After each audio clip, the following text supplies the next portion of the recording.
శంకర, నేను నేమద్ల పంచాయతీ, సీకేపల్లి మండలం, సత్యసాయి జిల్లా.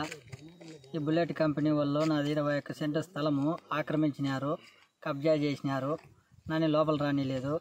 నేను ఎంఆర్ఓకి అర్జీలు ఇచ్చినాను, పట్టించుకోలే. కలెక్టర్కి అర్జీలు ఇచ్చినాను, పట్టించుకోలే. ఆర్డీఓ ధర్మారం ఆర్డీఓకి ఇచ్చినాను, రెస్పాన్స్ కాలే. ధర్మారం ఆర్డీఓ పాత డాక్యుమెంట్ కనబడినాడు, కనబోయినాను, స్పందించలే. కలెక్టర్ పాత డాక్యుమెంట్ తీసుకుపోమన్నాడు, ఇచ్చి వచ్చినాను.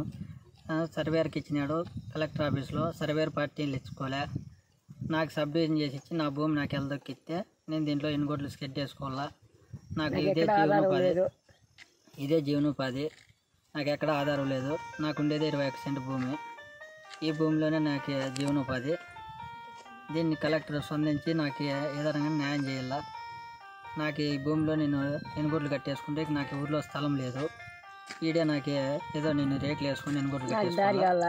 నాకు జీవనోపాధి, దీనికి దావు కావాల. నాకు కలెక్టర్ స్పందించి నాకు ఏదైనా కానీ చూడాలా. ఈ కంపెనీ వాళ్ళు ఎన్ని అట్లా తిరిగినా పట్టించుకోవడం లేదు. వీళ్ళు ఆక్రమించుకున్నారు. ఊరివే మాకు లోపల రాని రెంటింగ్. ఈ పొద్దు పేపర్ల ద్వారా లోపలికి వచ్చినాము. ఇప్పుడన్నా మాకు స్పందిస్తారని మేము ఆశిస్తున్నాము.